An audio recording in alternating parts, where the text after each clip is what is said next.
The fate of a massive foreign aid package now hangs in the balance after it won Senate approval in the early mornings of today.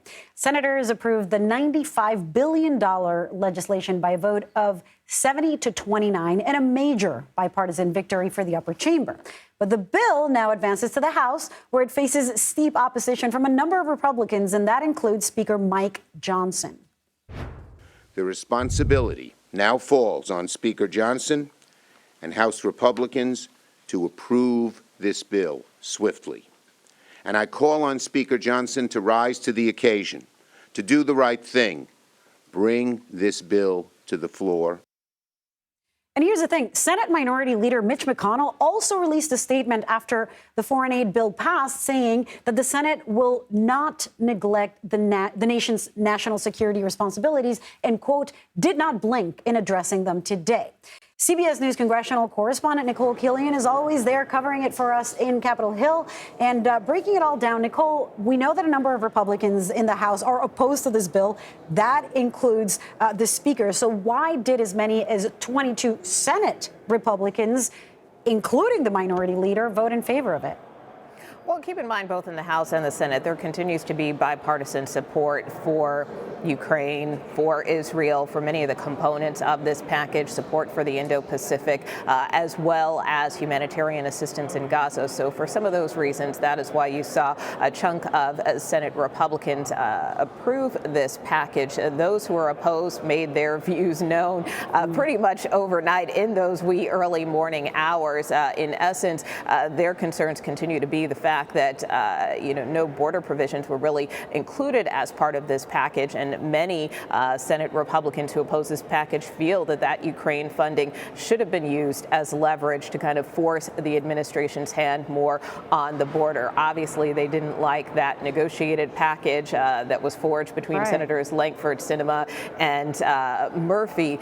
But they also felt that there should still be some component to this package. So that's why ultimately they opposed it, even though that position was the one that didn't win out. So Speaker Johnson, as I mentioned before, has already come out against that Senate bill, saying that it's failed to meet the moment. What does he mean? What's his justification for that? What moment and why? And do you think he will actually bring it up for a vote?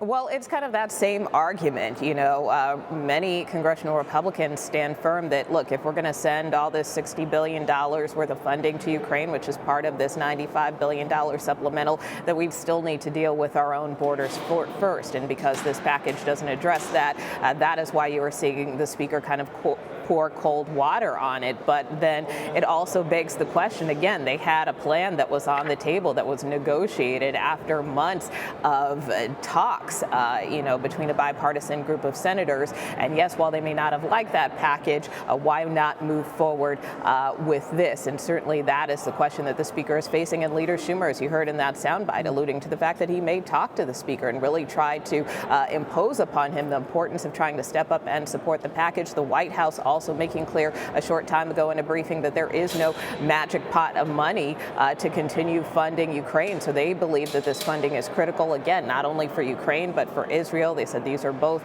countries that are in the fight of their lives, and as a partner and an ally that the U.S. needs to support them. So that continues to be the administration's message, Leader Schumer's message to the Speaker, but whether or not he will heed their warnings or advice remains to be seen.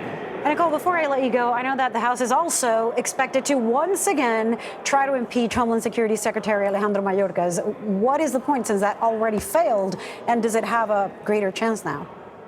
Well, the point is, this time around, House Republicans hope to have the votes. It was such a narrow vote last week, and ultimately we saw it was a Democrat that kind of made the difference, Texas's Al Green. But now we see that Majority Leader Steve Scalise is back after recovering from cancer treatment, which is now his cancer is in complete remission, according to his office. So he did not vote last week. He will be back this week, and so that's why Republicans now believe believe they have the upper hand. But keep in mind, as you just discussed with Lana, there is weather that could potentially be a factor and could throw a monkey wrench into some of the numbers because, of course, if there are any absences, that could potentially throw off those vote totals if they move forward with the Mayorkas impeachment resolution again tonight. We'll see. Nikole Killion, thanks so much.